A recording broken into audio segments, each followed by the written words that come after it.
So I guess for people that don't know, what are some different ways that drugs are smuggled into Canada? I live on Windsor border, so I know the Ambassador Bridge is huge, and I know There in you the go. book you talked about volume and how much it's increased Yeah. since the disappearance of these local criminals. So and the cartels are now moving in. What are we talking about? How many kilos or stuff like that? Well, for instance, there's two big stories in the book. The most extensive story is the Wolfpack, right? But there's another story in the middle of the book. The it's called the Roadmaster project, and Roadmaster was a unit, a group of smugglers that they were able to smuggle massive boulders to Canada from Brazil and from Mexico through Montreal, and then by sea, and then trucks or like trailers all the way down to Niagara. These guys, each rock, they were able to kind of drill the rock and create kind of a compartment inside. Each compartment has 2 tons of cocaine, each one. Each rock. And yeah, each rock. Wow. And the police found that in 1 year, this unit was able to smuggle 17 boulders to Canada. Oh my God! Yeah, that's insane. So we don't know if all the boulders were filled. Sure, it could have been some dummies and decoys, but even if it's a half, it's still Let's say, yeah, insane number. Yeah. And before that, it was nothing. Before that, it was just mostly local, and 1/100th of that, 1/10th of that was in the country. 100 to 200 kilos, maybe. But now we're talking about tons. So that gives you an idea. Yeah. When you tell other fellow Canadian friends about this, obviously, your friends know all these stories from you, but when you go a little bit outside your circle group and tell them about these kinds of things, are people shocked? Are people unaware of this? Do they care? Pretty much unaware, I would say. Unaware, yeah. Yeah, they are unaware. Yeah, unaware. Some of they don't really care. They say, oh. It's not a problem now. It's not that big of a deal now. I'll care when there's like public executions in the streets. Yeah, and the other thing is, and this is extremely, Peter and I talk a lot about this. There's two narratives here in Canada about on the drugs issue. The predominant narrative is fentanyl, heroin, the opioid crisis, right? Right. You have massive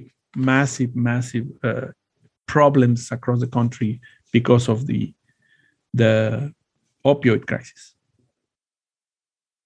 But and people talk about it, and people complain, people criticize. You have a lot of opinions about it. Sure. But this is at the end something about, okay, these guys, the poor guys, the homeless guys, the guys who are, blah, blah, blah.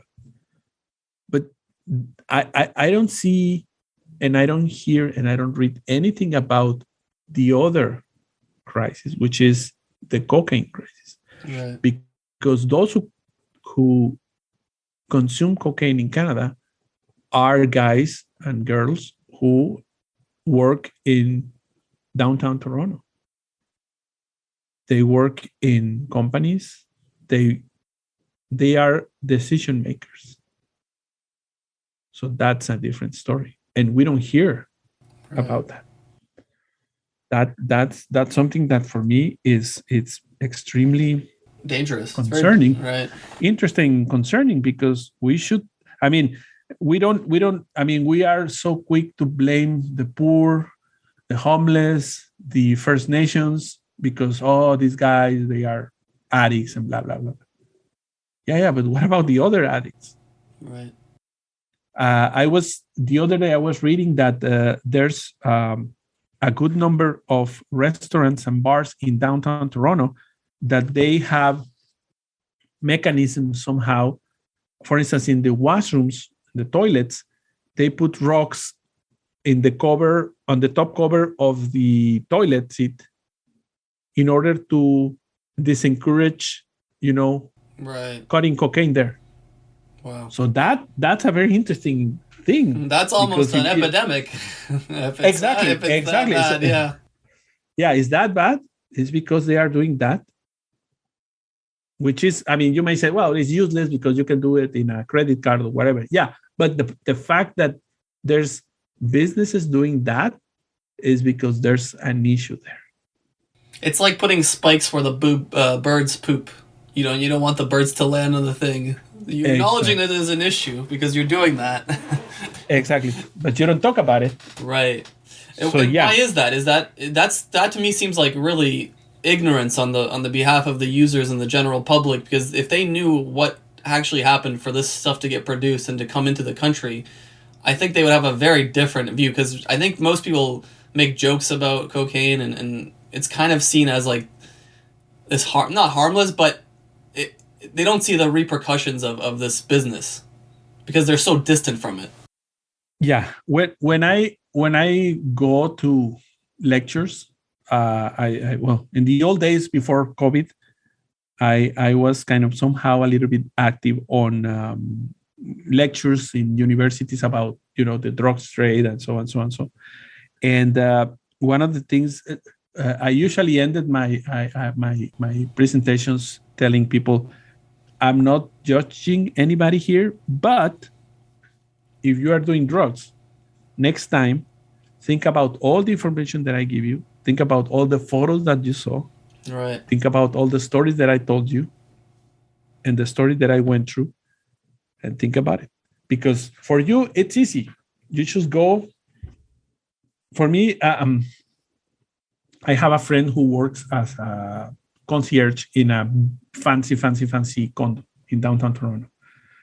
And one day we were talking. I was visiting him, and he says there's a probably, I don't know, 20 years old girl coming out of the elevator, well dressed, and he says, "Hey, look that girl.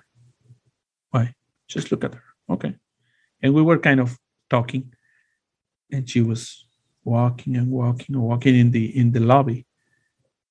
And then there's one guy coming. "Hey, how are you?" "Oh, no. Let's go outside." And they go outside. And then she came back. And he says, this guy is her dealer. Every single day he comes here and delivers drugs to her.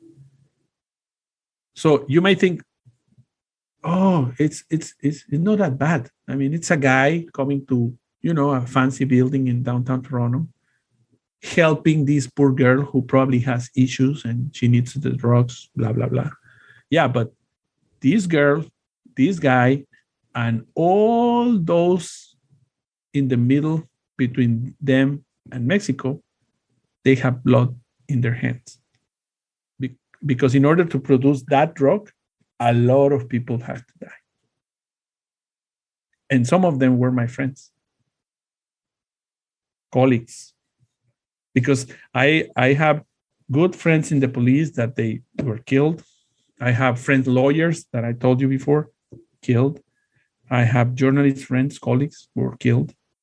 So, so for me, this is not kind of this is just something to have fun or to relax or to whatever. No. That's the importance of the book, right? Because it brings awareness. At least that's what you're hoping for, right?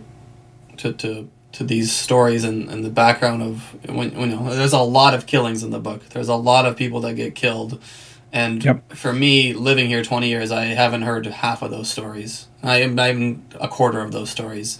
But I do hear every day, oh, Canada is number 2 user of cocaine, or I hear, oh, we just busted 250 kilos at the border, and I always wonder, okay, what's the follow up? I mean, like there's nothing that happens after that. Yeah, actually, that's something extremely important that you say, because one of the things that also the book reveals is, to me, and I guess, I don't know if Peter agree with me, but I guess he will. But the legal system in Canada is not necessarily ready to deal with these guys, because pretty much most of them, or a good part of them, are on parole, because they have these opportunities that the system, right, it's too lenient. Gives you. It's too lax, probably, especially for their standards, where they're coming from. Yeah, I mean, think about it. I mean, one guy who was able to smuggle tons of cocaine to Canada, and he spends like 2 or 3 years in jail, and then, oh yeah, you can go and have parole. It's crazy. It's crazy. Yeah. And then not only that, but that sends a message to all the other people that want to do business here. Hey, look, this is the worst that can happen. A couple years. Yeah, and the thing is that if you go to jail, what will be your reputation in jail? Nothing. Because if you go there, I mean, if you go to jail and says, oh, who is this guy? Oh, this guy is member of a cartel, Sinaloa cartel, or the Zetas cartel. Oh, right. So it's gonna be almost like vacation for these guys.